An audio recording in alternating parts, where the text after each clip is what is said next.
وہ جو جوہر کنارے بیٹھے جاپ کر رہے تھے نہ جانے کب اٹھ کر بھاگ گئے تھے۔ غالباً ان خوفناک چہروں اور خوفناک آوازوں نے انہیں ان کے جاپ سے چونکا دیا تھا اور وہ سب کچھ چھوڑ کر بھاگ نکلے تھے۔ کوئی بھی یہاں نہیں تھا سوائے بھوریا چرن کے، جو میرے سامنے کھڑا نگاہوں سے مجھے دیکھ رہا تھا۔ دیکھ لیا اپنے مددگار کا انجام۔ اب کیا چاہتا ہے؟ ہاں بول، اب کیا کہے گا تو؟ میں نے کچھ کہنے کے لیے ہونٹ ہلا، لیکن آواز حلق سے باہر ہی نہیں آ سکی تھی۔ میں پھٹی پھٹی آنکھوں سے بھوریا چرن کو دیکھتا رہا۔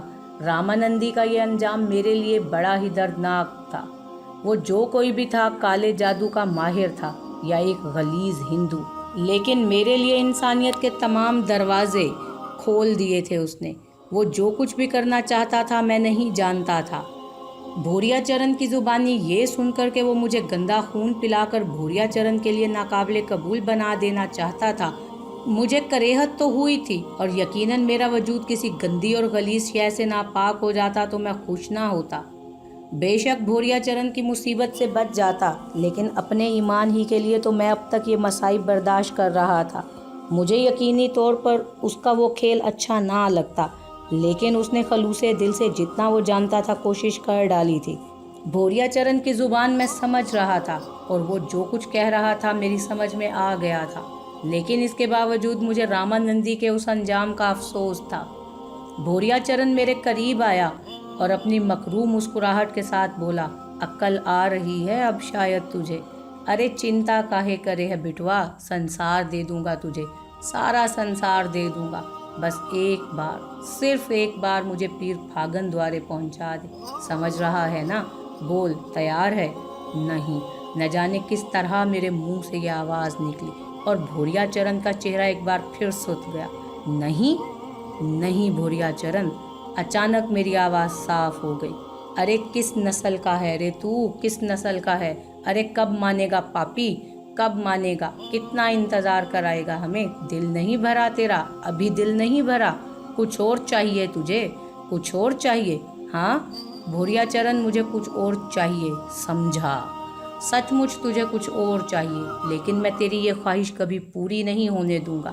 بھوریا چرن، تو دیکھنا، آزما لینا اپنے آپ کو، موت دے سکتا ہے تو مجھے۔ یہ کام تیرے لیے آسان ہے، میں یہ بات جانتا ہوں، لیکن میرے ارادے کو نہیں بدل سکتا تو۔ کوشش کر بھوریا چرن، کوشش کر۔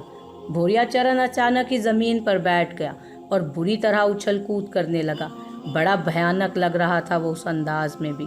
غالباً یہ اس کے جنون کا انداز تھا۔ بہت دیر تک وہ زمین پر لوٹتا رہا، اس کے بعد سیدھا کھڑا ہو گیا اور پھر اس نے کہا، آخری بار کہہ رہے ہیں، مان لے، دیکھ مان لے، ورنہ نقصان اٹھائے گا۔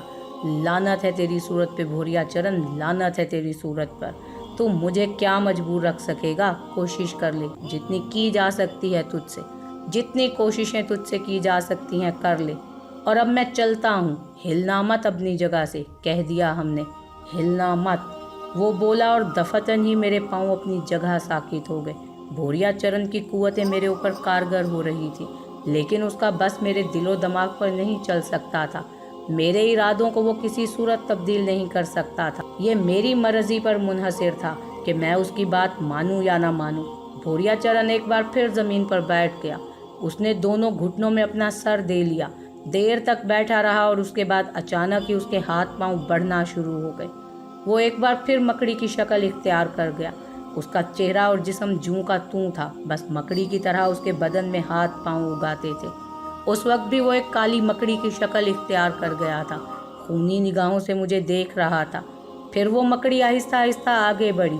میرے پاؤں تو پہلے ہی اپنی جگہ ساکت ہو گئے تھے، جیسے اس نے مجھے بھی کسی اندیکھی زنجیر میں جکڑ لیا ہو۔ وہ میرے بالکل قریب پہنچ گیا تھا اور پھر اس نے اپنے آگے کے 2 پاؤں میرے بدن پر رکھے۔ پورے بدن میں جھرجھری سی آ گئی تھی، لیکن کمبخت اعضاء ساکت ہو گئے تھے۔ اس نے مجھے اپنے جادو کے جال میں جکڑ لیا تھا۔ اس کے پاؤں کچھ اور آگے بڑھے، میری رانوں تک پہنچ گئے۔ آہستہ آہستہ وہ میرے بدن پر چڑھ رہا تھا۔ میرے پورے وجود میں سرد لہریں دوڑ رہی تھی، لیکن نہ ہاتھ اس قابل تھے کہ میں اسے اپنے آپ سے دور کر سکوں، نہ پاؤں ساتھ دے رہے تھے۔ بس میں گردن جھٹک رہا تھا اور پسینے سے تر ہو گیا تھا۔